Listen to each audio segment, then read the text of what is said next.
Sandmaker Voice, renungan untuk Angkatan Kerja Muda Kristen. Tema kali ini adalah perceraian. Matius 19 ayat 6. Demikianlah mereka bukan lagi dua, melainkan satu. Karena itu apa yang telah dipersatukan Allah tidak boleh diceraikan manusia. Saudara-saudari, andai kata seorang istri lain telah beroleh selamat, ia hanya memiliki perasaan seksual tanpa paksaan seksual dan rela berpisah dengan suaminya, itu satu hal yang baik. Hal itu berasal dari kerelaan sendiri, bukan permintaan Tuhan, pun bukan permintaan gereja. Gereja tidak seharusnya ada permintaan dalam masalah ini. Yang Allah jodohkan hanya dua orang, suami dan istri. Prinsip ini bagaimanapun harus dipertahankan.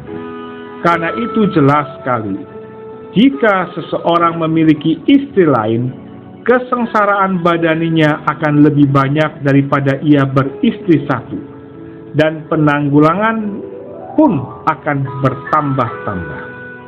Saudara-saudari, dalam Alkitab ada ketetapan tentang perceraian, tetapi perceraian dalam Alkitab hanya berdasarkan satu syarat. Kalau dalam hukum berbagai negara, ketetapan tentang perceraian sangat banyak. Ada negara yang membuat peraturan perceraian sebanyak 20 pasal lebih. Namun dalam Alkitab hanya ada satu syarat perceraian, yaitu syarat satu-satunya adalah perzinahan. Baik gangguan mental atau kehilangan bertahun-tahun lamanya, semua bukanlah syarat perceraian. Satu-satunya syarat perceraian ialah melakukan hubungan seksual dengan orang lain. Dalam Injil Matius 19 dan Lukas 16, dengan jelas Tuhan Yesus menyatakan kepada kita, jika terjadi perceraian, boleh bercerai. Mungkin Anda ingin bertanya, mengapa kalau berbuat zina boleh bercerai?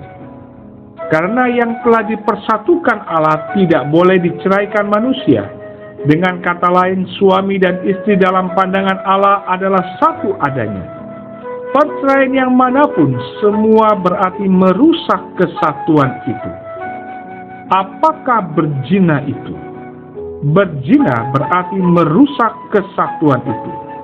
Jika Anda melakukan perbuatan seksual di luar suami atau istri Anda sendiri, itulah perzinahan, dan itu berarti merusak kesatuan. Sebab itu Anda harus ingat, tidak peduli seorang suami atau istri telah kehilangan bertahun-tahun atau mengalami gangguan mental, atau terjadi penyiksaan mental, atau alasan-alasan lainnya.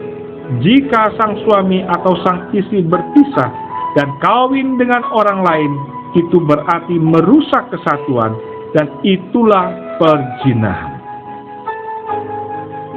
Saudara-saudari, mengapa jika terjadi perzinahan boleh bercerai? Sebab Anda telah merusak kesatuan. Sebenarnya Anda bersatu dengan suami Anda, tetapi bila suami Anda berzina, Anda boleh bebas. Sebenarnya bersatu, Anda harus memelihara kesatuan itu. Tetapi sekarang ia telah menghilangkan kesatuan itu, maka Anda boleh bebas. Perzinahan merupakan alasan atau syarat satu-satunya bagi perceraian. Jika suami berzina, istri boleh bercerai. Misalkan suami seorang saudari berzina atau memiliki istri lain, ia boleh bercerai. Gereja tidak dapat menghalangi dia. Tidak saja ia boleh bercerai, bahkan boleh menikah lagi dengan orang lain. Setiap perbuatan yang mengakibatkan kerusakan kesatuan itu adalah dosa. Itulah sebabnya hanya perzinahanlah yang boleh menjadi alasan perceraian, sebab perzinahan telah merusak kesatuan. Perceraian hanya merupakan pernyataan bahwa kesatuan Anda dengan pasangan Anda telah lenyap. Karena tiada lagi kesatuan itu, maka Anda boleh menikah lagi. Saudara-saudari, catatan dalam Matius 19 dan Lukas 16 cukup jelas. Perlu kita perhatikan baik-baik. Perceraian adalah berdasarkan perzinahan.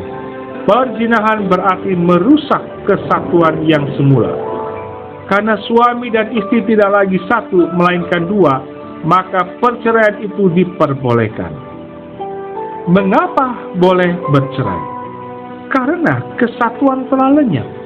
Sebab itu terjadinya perceraian antara suami istri adalah pada saat satu pihak berzina, bukan pada saat melakukan prosedur perceraian. Pada hari ini, apa yang disebut perceraian hanya merupakan prosedur belaka.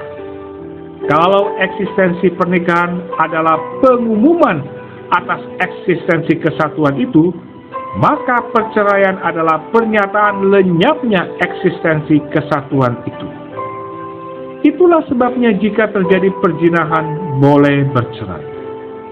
Perceraian yang tanpa perzinahan akan mengakibatkan perzinahan pada kedua belah pihak.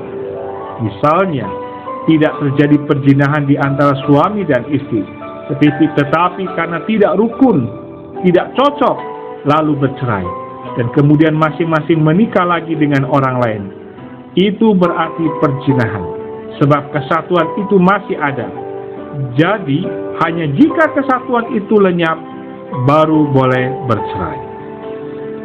Saudara-saudari, karena itu kita harus mengenal apa itu pernikahan. Pernikahan adalah kesatuan. Dua orang bukan lagi dua orang, melainkan menjadi satu daging. Perzinahan berarti merusak kesatuan. Perceraian berarti mengumumkan rusaknya kesatuan. Karena hari ini tidak ada lagi kesatuan di antaranya, maka boleh menikah lagi.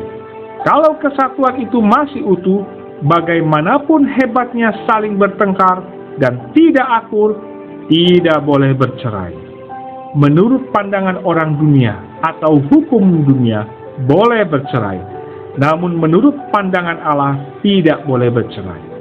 Kalau bercerai dulu, itu malah berarti perzinahan. Hanya berzina dulu, kemudian bercerai.